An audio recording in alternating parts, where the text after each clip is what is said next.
Hello there and welcome to the Foundations of Yoga Asana Yoga Poses with Andrea Yoga today. So today's practice tutorial we're going to practice Kati Chakrasana, which is basically a standing spinal twist where we move from the waist. There are a huge amount of benefits in that it helps to remove lethargic feelings, improves flexibility of the spine, the waist, strengthens the spine and the waist, great for relieving difficulties with the digestion, opens up the neck, the shoulders, provides a stretch in different muscles of the arm, the abdomen, the legs, and helps to relieve back pain.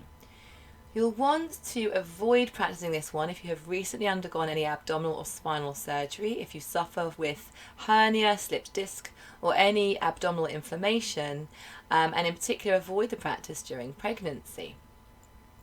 So this posture, just as with all other postures in yoga, should be practiced from both sides. It is believed that we turn to the right towards the sun and towards the left towards the moon sort of energy. So the number of twists as well should be equal from both sides. Okay, so how to practice standing spinal twist, Kati Chakrasana. Let's begin. To practice Kati Chakrasana then, you need to stand up straight with the feet together, keeping the spine in an upright, erect quality with the shoulders nice and soft away from the ears. Keep your legs apart from each other, perhaps shoulder width, maybe a little bit close, maybe further apart, depending what feels comfortable for you. And stretch the hands out towards the front, palms facing in towards each other. The hands should be in line with the shoulders, and you'll want to move with the breath.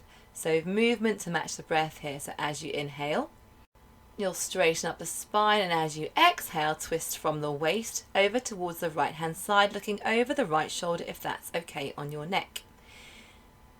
Hold this position for as long as feels comfortable, and perhaps put a soft bend in that opposite knee to allow that deeper twist from the waist. As you inhale, you'll rotate back through center, and then on the exhale, twisting from the waist over towards the left, looking back over the left shoulder if that's okay on the neck. Hold this posture for a few breaths where possible, and then you return on the inhale back to the center to relax.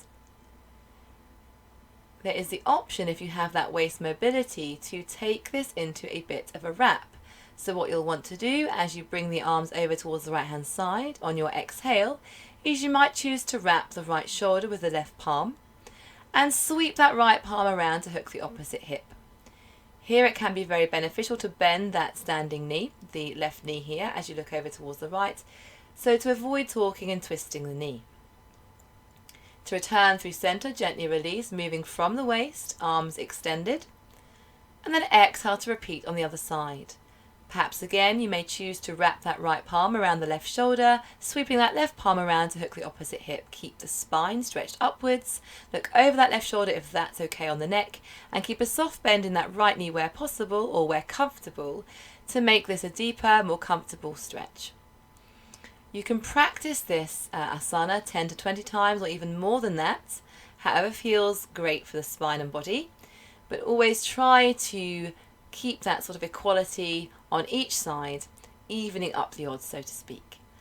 Thank you so much for practicing Kati Chakrasana with me today. I cannot wait to see you next time. Thank you for your practice. Namaste.